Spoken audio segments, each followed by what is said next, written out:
13. Discípulos del Señor. Marcos dice que a los discípulos que el Señor iba llamando, primeramente los juntó para que estuvieran con él, y después, los envió a predicar, Marcos 3:14. Eso de estar con él no era para que él pudiera atenderlos separadamente, sino para que estuvieran juntos con él.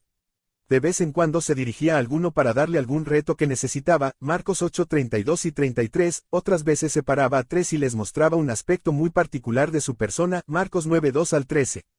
Pero esto lo hacía excepcionalmente. De ordinario estaban todos juntos en una permanencia cotidiana. Los discípulos primero fueron hijos, pues al creer en Jesús y seguirle se convirtieron en hijos de Dios, Juan 1:12. Sin embargo, necesitaban ser discípulos para aprender de su maestro. Si los hijos no van a la escuela, no por eso dejarán de ser hijos, pero lo cierto es que no serán discípulos. La condición de hijos no se pierde jamás, y de Dios se es hijo o no se es nada. Este es el primer estado, es el paso por la puerta de la salvación. En ningún caso alguien, por rebelde que haya sido, por alejado del hogar, por disoluto o falto de amor, ha dejado de ser hijo de Dios. Se es hijo bueno o hijo malo, pero siempre se es hijo. Nadie puede decir, en un tiempo fui hijo, pero ahora no lo soy. Esto es lo que faculta a algunos a tener la valentía de alejarse del hogar, máxime que saben que los hijos de Dios tenemos un Padre que nos dice que, si vamos a Él, no nos echará fuera, Juan 6:37. Así que el modelo de discipulado que tenemos con el Señor Jesús es de tipo colectivo y no individual. Son muy pocas las veces que se dirige a uno solo, o a una selección de ellos, porque con ellos iba a comenzar la iglesia por la cual se iba a entregar en la cruz, y la iglesia es una congregación no una particular individualidad. Por lo tanto, ser discípulo equivale a estar congregado. En la idea del discipulado que ejercía el Señor, no estaba prevista otra clase de formación. En el capítulo 2 de este volumen hemos hablado algo sobre hijos y sobre discípulos, estableciendo la importancia del lapso regular de tiempo que debe transcurrir de un estado a otro. Al principio no se está preparado para recibir enseñanzas que a veces se interpretan mal, pues no se está formado suficientemente. Un exceso de intelectualidad trae el error de la autosuficiencia. Se puede alegar que el Señor Jesús desde un principio enseñó a sus discípulos. Esto también es excepcional, dado que sus enseñanzas eran eminentemente espirituales, y no como muchos de los métodos que usamos nosotros, que solamente responden a una técnica que no tiene que ver nada con el espíritu.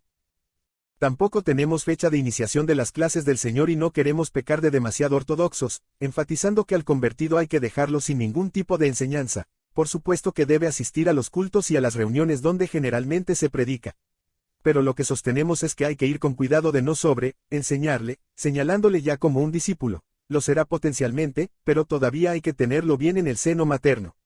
Quienes se apresuran a llevar a los hijos al jardín de infantes en su tempranísima edad, parece que quisieran desembarazarse de ellos, o bien que los estorban. Hay tiempo para eso, que se alimenten de la presencia de Dios y que tomen mucha leche espiritual, pero que no se los apure para que rindan en el reino. Por supuesto que no decimos esto como una regla, pues si aprendemos a vivir en el Espíritu sabremos cómo obrar en cada caso. Pero entendemos que es prudente tomar un lapso de tiempo y comenzar muy despacio la alimentación espiritual del discípulo en potencia. Hay una gran lista de fracasos en los que se han apurado, tanto en la enseñanza como en el salir a predicar. Esta prudencia no es cobardía ni pereza, sino conocimiento espiritual. Todo el que se apresura alocadamente, de cierto va a la pobreza, Proverbios 21:5. La preocupación primaria es que los hijos se alimenten bien. La corrección y la enseñanza vendrán a su tiempo, que, necesariamente, se presentará inexorable. Esto queda dicho solamente con la intención de establecer la diferencia entre un estado y otro, señalando la necesidad de no estancarse en el estado de hijos, sino avanzando en las relaciones, que están esperando para que cada uno de los hijos entre en ellas. Jesús fue padre y maestro de los suyos, y este modelo parece ser muy válido para que funcione también en la iglesia, donde los pastores deberán ser maestros y padres espirituales. Quizás la descompensación que existe entre la enseñanza y la alimentación espiritual sea porque el padre es uno y el maestro otro, y a veces se puede entrar en una competencia en la que quien paga las consecuencias es el desdichado hijo y discípulo. Pero no estamos tratando sobre la relación de hijo espiritual de un pastor, ni sobre la de un discípulo con su maestro, sino sobre la relación que, como convertidos, debemos sostener con nuestro Señor. Sin embargo, esto que hemos tratado con anterioridad es provechoso al volver a considerarlo brevemente. Se ha visto que el tipo de discipulado del Señor Jesús es congregacional. Ya en sus comienzos establece que no habrá enseñanza fuera de la iglesia. Él la constituye en ese grupo que empieza de uno en uno, y aun cuando es una iglesia itinerante, no son los discípulos los itinerantes, sino la congregación, pues van siempre juntos, y no cambiando de compañeros cada domingo. Así llegarán hasta Pentecostés, cuando surge la iglesia, gloriosa y de una manera oficial. La razón de los traslados de los discípulos obedecerá, a partir de entonces, a la guía del Espíritu Santo y a la administración de quienes gobiernan la congregación, Hechos 13:2, pero no al capricho de ninguno de ellos. Un discípulo es un hombre consagrado, un hombre perseverante en la palabra. Si vosotros permaneciereis en mi palabra, seréis verdaderamente mis discípulos, Juan 8:31.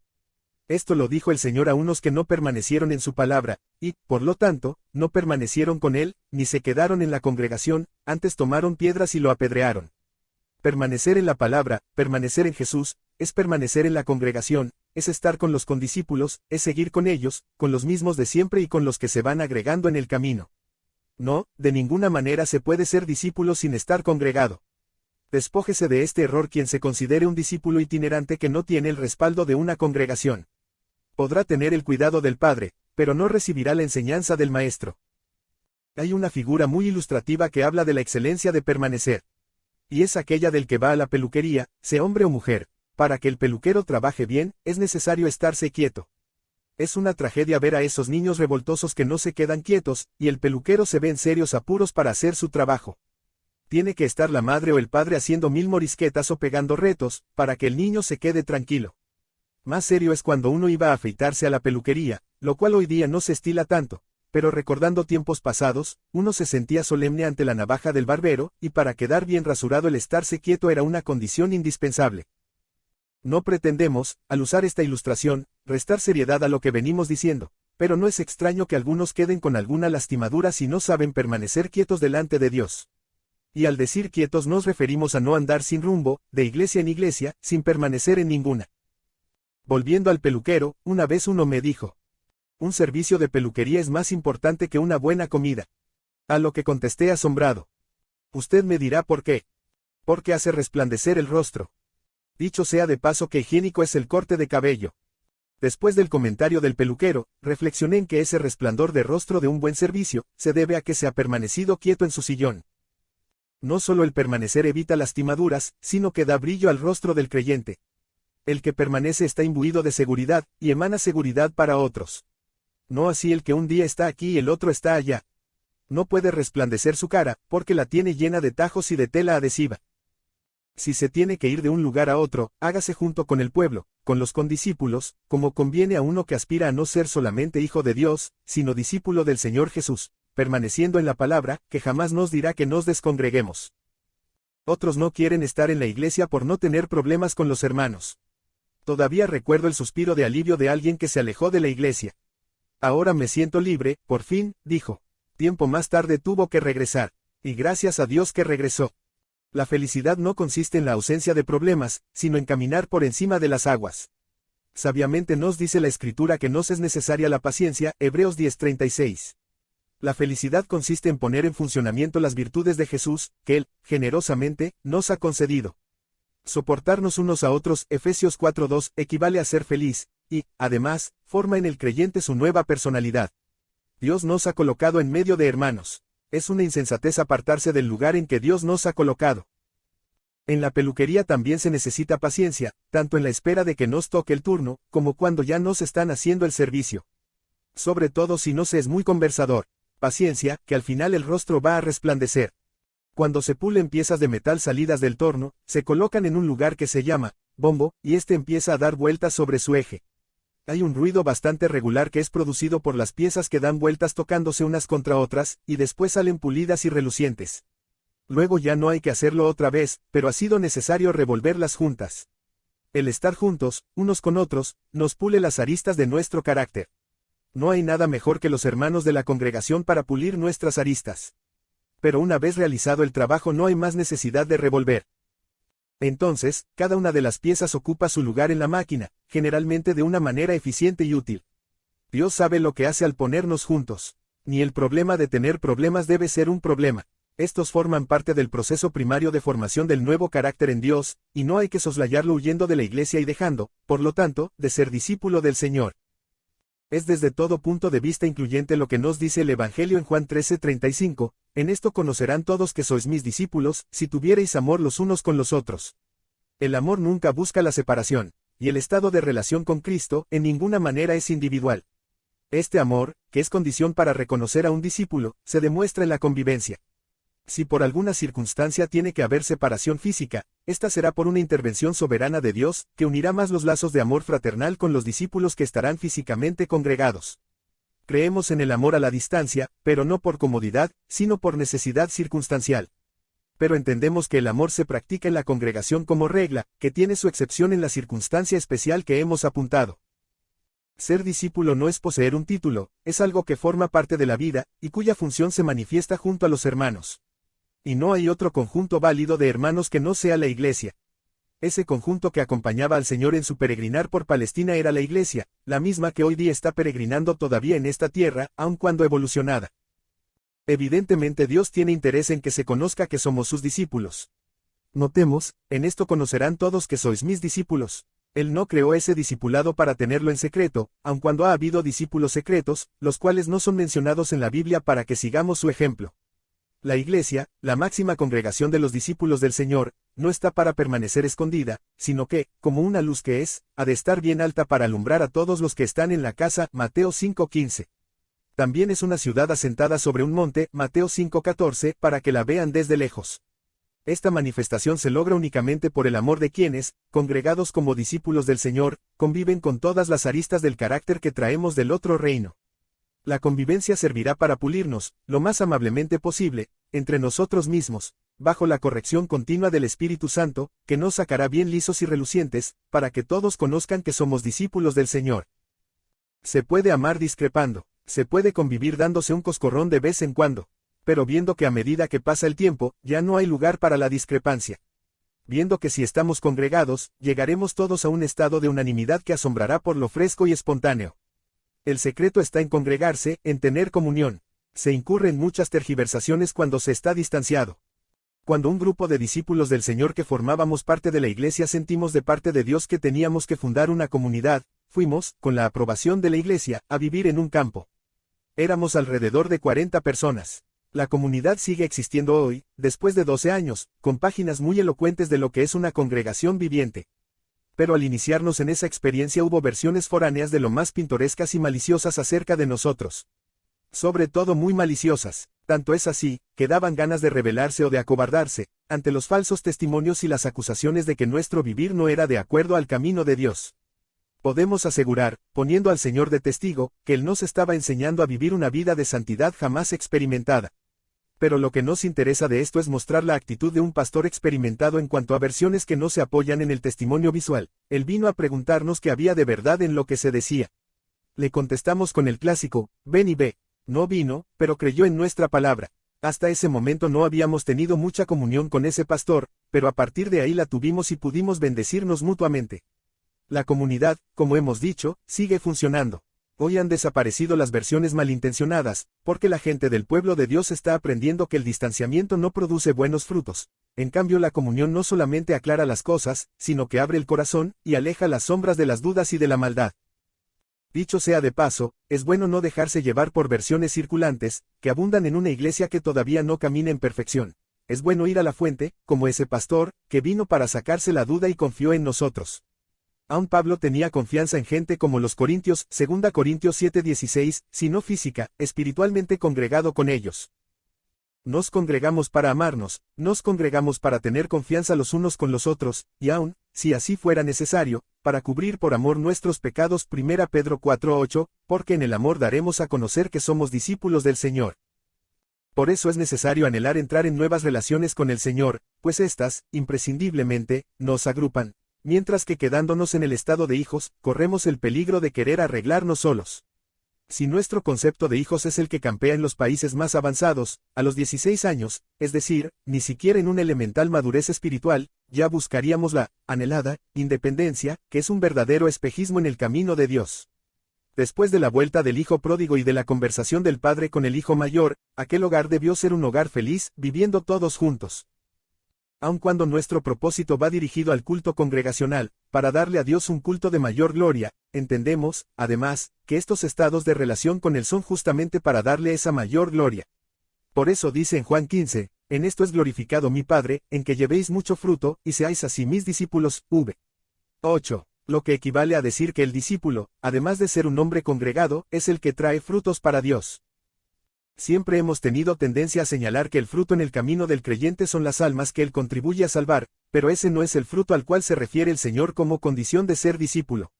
Las palabras siempre son espíritu y son vida, y a menos que lo señalara expresamente, ese no puede ser tal fruto. Es el fruto del Espíritu, el que encontramos indicado y desglosado en Gálatas 5, y que nombrado a lo largo de toda la Biblia, es el resultado de una vida entregada al Señor. Es también el que se menciona en Efesios 5:9. Son las virtudes de Cristo, que necesariamente anidan en el espíritu del discípulo verdadero, y afloran para la gloria de Dios. No son muchos frutos, ni es mucha fruta, es mucho fruto. Es un producto que tiene en su entereza, amor, gozo, paz, tolerancia, benignidad, bondad, fe, mansedumbre y templanza, que no tiene ley, ni tampoco medida. Que es dado al discípulo en una gran abundancia espiritual y, por lo tanto, ilimitada. Es el mucho fruto que honra a Dios, es el amor que no mengua. La fe imperturbable, el gozo eterno, la paz como un río. Se puede traducir en almas que se salvan, porque esa también es la tarea del discípulo, pero es más que eso, es su ineludible manera de vivir. Y esto será traído para la gloria de Dios en comunión fraternal, congregados con los condiscípulos en una santa y gozosa convocación permanente. Ser hijo y ser discípulo ofrece al Señor mayor gloria, pero hay glorias todavía mayores, las que se desprenden de nuevas relaciones con Dios, y que llevan a una congregación a estar todavía más estrecha y más unida. 14. Siervos de Dios. El que estemos dedicando algunos capítulos a hacer que recapaciten los hermanos que se han descongregado, no quiere decir, de ningún modo, que haya que detener la actividad evangelística que va dirigida al inconverso, la cual debe continuar con las motivaciones que hemos señalado. Solamente habría que interrumpirla, si mareados por el éxito o atados por la costumbre, perdiéramos de vista que el motivo principal es darle cada vez mayor gloria al Señor para comenzar de nuevo una vez corregido esto. Todo lo apuntado es suficiente para darnos cuenta de la importancia de la motivación. Seguramente que quienes están congregados de acuerdo con la voluntad de Dios, no necesitan demasiadas exhortaciones para entender algo que tiene mucho valor, como es el evangelismo desprovisto de otros móviles que no sean la gloria del Señor. Lo más difícil es hacer entender a los que se han apartado de la iglesia la necesidad de que vuelvan, para que así, juntos, emprendamos esa tarea vocacional de predicar el evangelio a toda criatura y hasta lo último de la tierra. Porque amamos primero a la familia de la fe es que nos empeñamos en que atiendan este llamado a volver al seno de la iglesia. Para ello seguimos exponiendo estos estados de relación con Dios, ya que por ignorarlos o por rechazarlos, se encuentran nuestros hermanos descongregados en esta situación lamentable. Quisiéramos tener mucha gracia en la exposición de los estados de relación con Dios, pues son de gran importancia. Sin ellos es imposible llegar al último propósito de la voluntad de Dios, que es alcanzar la estatura del Señor Jesucristo. El problema es que por el camino en el que ambulan nuestros hermanos descongregados, no van a llegar sino a un estado de elemental bienestar, únicamente al final de sus días en la tierra. Y de lo que se trata es de vivir cada hora, cada minuto, en la plenitud de Dios, para llegar a los días finales sabiendo que se ha hecho lo que se debía hacer, y así estar, por toda la eternidad, en el lugar que Dios, en su beneplácito, nos habrá destinado. Esto es más que suficiente para aquellos que estamos insertados en una forma correcta en la Iglesia de Cristo. Estos estados de relación con Dios se desprenden del hecho de que la cruz no es una meta, sino una puerta que conduce a un camino por el cual transitar hacia la plenitud de vida en Jesucristo. Pero el estímulo para esto no es el estado de relación en sí, ni la bendición que ello significa, sino el saber que esto también redunda para una mayor gloria de Dios. Una vida en íntima comunión con el Señor, ofrece mucha más alabanza y mucha más adoración y servicio, que una vida descuidada y conformista. Ese es el objetivo, esa es también la motivación y el estímulo. Cuando ponemos estos estados de relación en un orden de acercamiento al Señor, y decimos que el estado de hijo es el estado primario, no quiere decir, de ningún modo, que ese estado sea el menos importante de los que se mantienen con el Señor, puesto que esa relación de hijo se conserva, aun cuando no se tenga ninguna otra relación, ni la de discípulo, ni la de siervo, ni la de amigo, ni la de amado.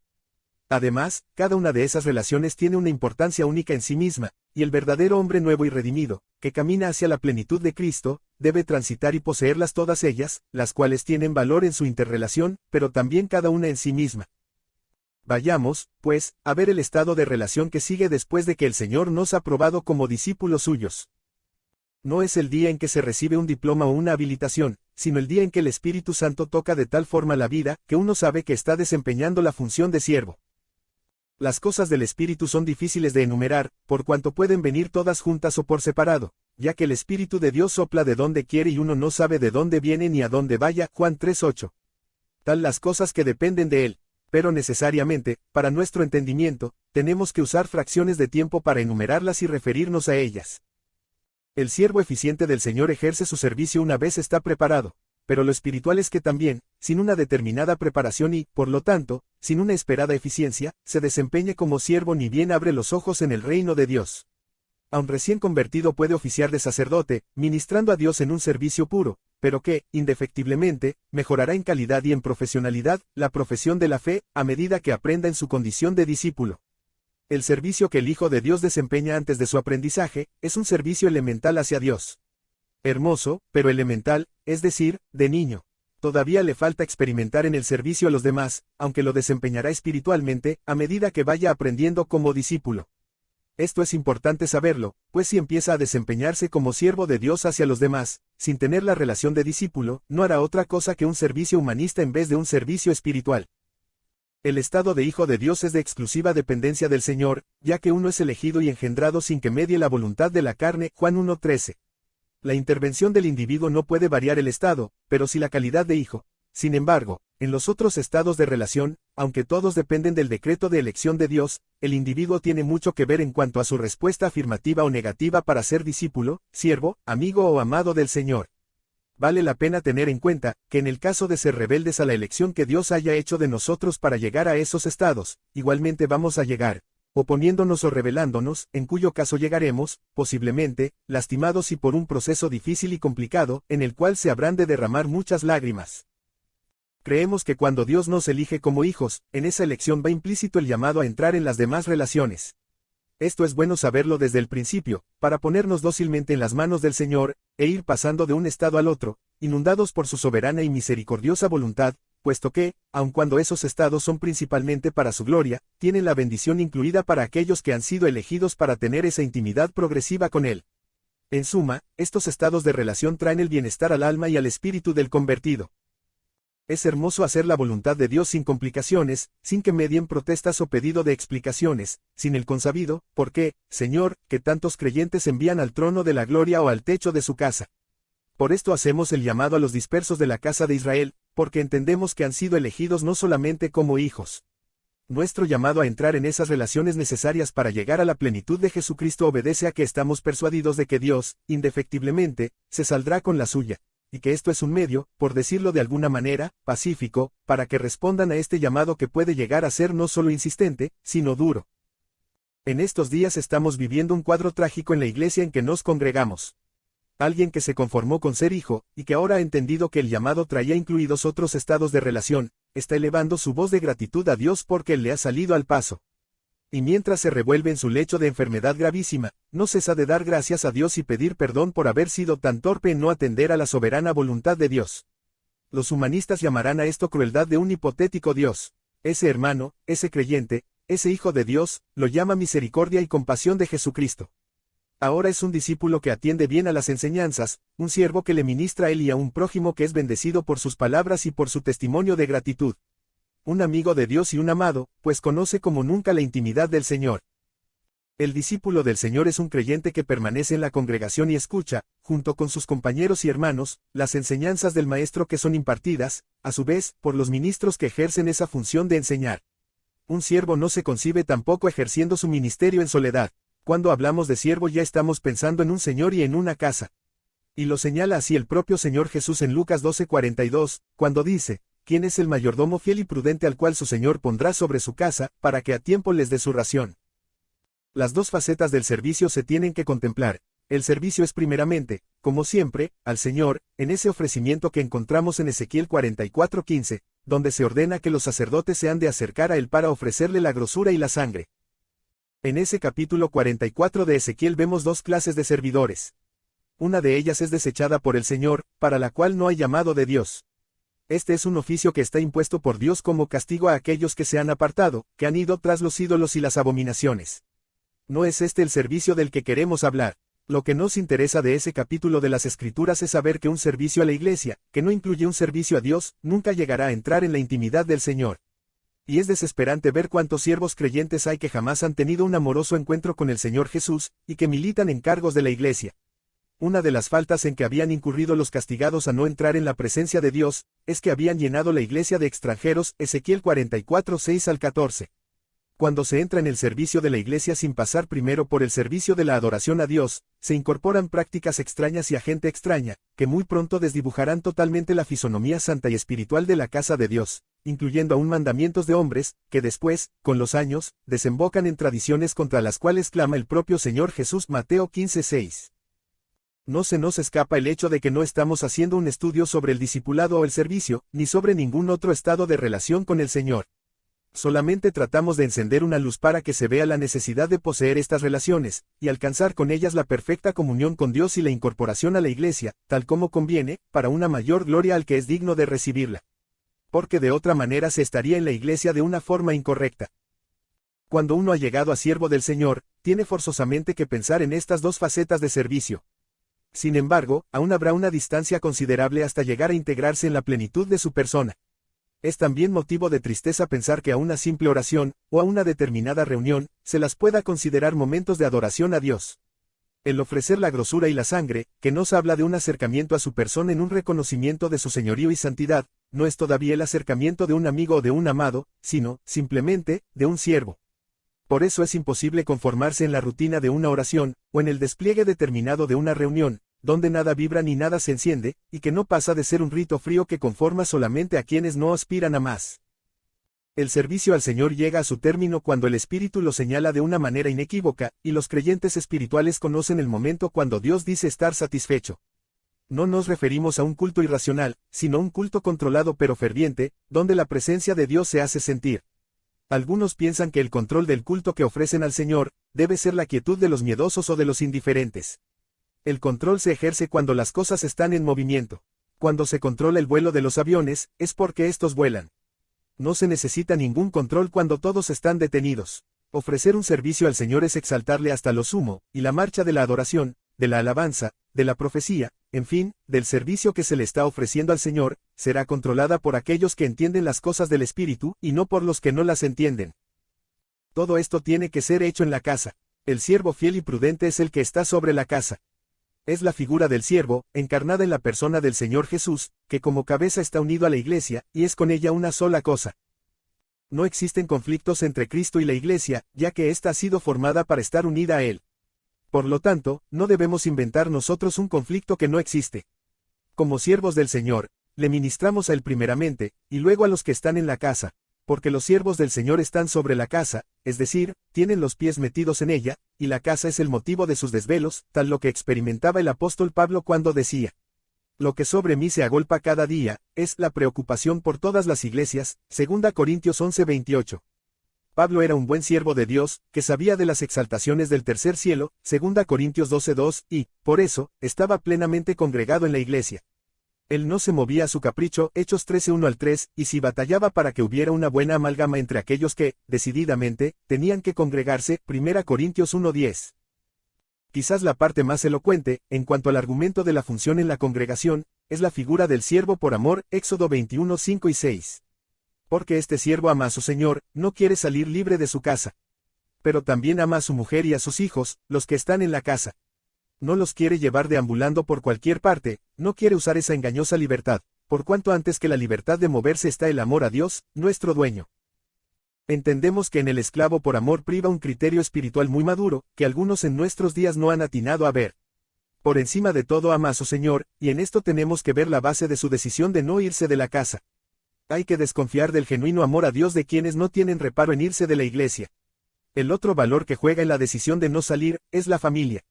Él sabe que no puede ejercer una dedicación completa a su familia, por cuanto está al servicio del Señor, y éste puede requerirlo en cualquier momento. Pero el esclavo, el siervo, prefiere esta contingencia antes que estar lejos de él y de la casa. Lo hace porque ama a su mujer y a sus hijos, y no los quiere dejar sin la presencia del dueño y sin el techo que los cubre. Amar a la familia es tenerla bien metida dentro de la iglesia. Actualmente hay una tendencia que proclama la suspensión de reuniones en favor de la atención de la familia. Y hay iglesias que se reúnen solamente una vez a la semana, y si lo hacen por la mañana no lo hacen por la tarde. Esto no es amar más a la mujer y a los hijos. Un siervo de Dios no quiere salir de la casa. Prefiere estar en ella, con la familia incluida, para su propia protección. Pero para eso se requiere tal amor a Dios, que uno se deje agujerear la oreja, de modo de quedar identificado toda la vida como siervo de Dios. Sin embargo, si las reuniones de la iglesia no son otra cosa que reuniones para saludarse entre los concurrentes, sí que, seguramente, será suficiente con que se hagan una vez a la semana, o quizás una vez por mes. Pero no se salva a la familia de esta manera. Nos referimos a una familia en Dios, donde la mujer y los hijos también son siervos en la casa y que, como el padre, también aman a su dueño. Debemos estar en la iglesia para vernos y saludarnos, como segunda prioridad de algo sublime y principal, que es darle culto al Señor, alabándole con todo nuestro corazón. Así se manifiesta su presencia, y cuando la presencia de Dios se hace ver, ni el padre, ni la madre, ni los hijos, querrán salirse jamás de la casa. Se acabaron los complejos, porque encontraron en un Dios vivo toda la realización de sus inquietudes. El siervo de Dios, pues, así como el discípulo, también está integrado en la congregación, aun cuando haya que salir hasta lo último de la tierra para predicar que el reino en el cual se está inserto ya ha llegado.